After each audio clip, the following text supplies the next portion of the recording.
শহরে থাকতে থাকতে যখন অনেক বেশি ক্লান্ত তখন নিজেকে একটু মাইন্ড ফ্রেশ করার জন্য চলে যাচ্ছি আমাদের সেই গ্রামে রাউজান উপজেলার বাগওয়ান ইউনিয়নের লাম্বরহাটের নদীর পাড়ে।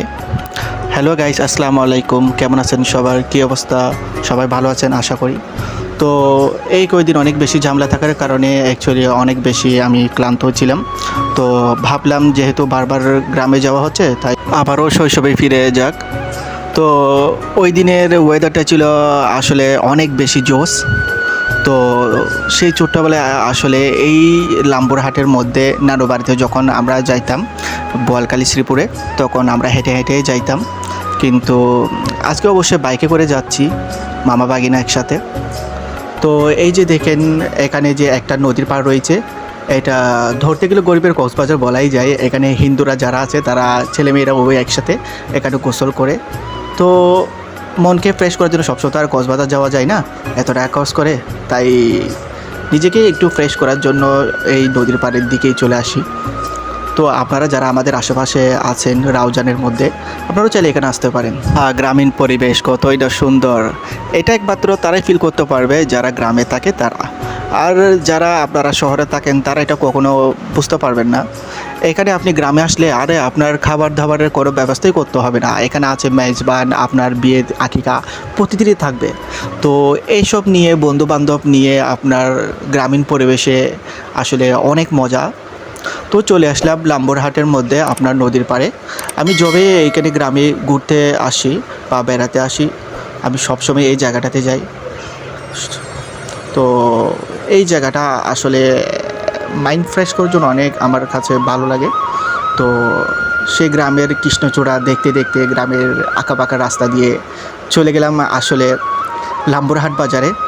কারণ এখানে একটা বিখ্যাত খাবার আছে, যেটা হচ্ছে আপনার এখানে দই আছে, আর হচ্ছে আপনার মিষ্টি, মানে একদম যে সব মিষ্টি যেটা আপনার লোকাল নিজস্ব ওদের তৈরি।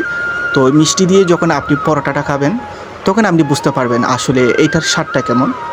তো এই মামাকে আমি সবসময় দেখি, এখানে যতবারে যাই এই মামা নিজ হাতে এগুলা বানাই।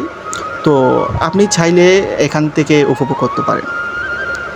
তো এটা অনেক বিখ্যাত, দূর দূরান্তের মানুষ এখানেই আসে শুধুমাত্র ওই মামার নিজের হাতের বানানো রসালো মিষ্টি আর দই আর হচ্ছে আপনার যে পরোটা আছে ওটা খাওয়ার জন্য। তো আমি নিজেও খেয়ে নিলাম আর পার্সেলও নিয়ে আসলাম অনেকগুলো ফ্যামিলির জন্য। সত্যি বলতে নিজের মাইন্ড ফ্রেশ করার জন্য নদীর পাড় একদম বেস্ট। সেটা একমাত্র যারা আপনারা ভ্রমণ পিয়াসু তারাই বলতে পারবেন। আমার অনেক বন্ধুরা আমাকে কমেন্ট করে বলেছেন যে আমার ভিডিও রেজোলিউশনটা খুব বেশি ক্লিয়ার না। তো আমি যেন সেই ক্যামেরার যেন রেজোলিউশনটা বা কিংবা একটা ভালো ক্যামেরা ইউজ করি। তো আমি তাদের উদ্দেশ্যে একটু বলতে চাই, ভাই আমি একটু সাদামাটা পছন্দ করি। আমার মোবাইল যেটা সেটা হচ্ছে খুব একটা নর্মাল ক্যামেরা। তো আমি মনে করি মানে নর্মালটাই আমার জন্য বেটার, ঠিক আছে? যে যেমনটা আমি দেখব ঠিক তেমনটাই আমি আপনাদের কাছে তুলে ধরবো। তো জানি না আপনাদের কেমন লাগে সে আমার ভিডিওটা, অবশ্যই আপনারা ভালো মন্দ সব কিছু আমাকে বলবেন।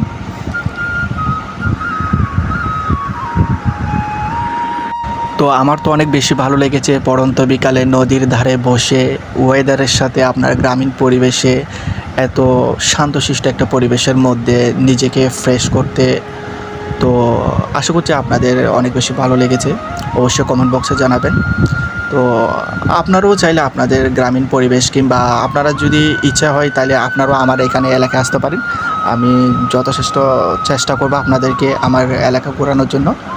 তো দেখা হবে নেক্সট কোনো ভিডিওতে। ততক্ষণ পর্যন্ত আপনারা ভালো থাকবেন, সুস্থ থাকবেন। ধন্যবাদ।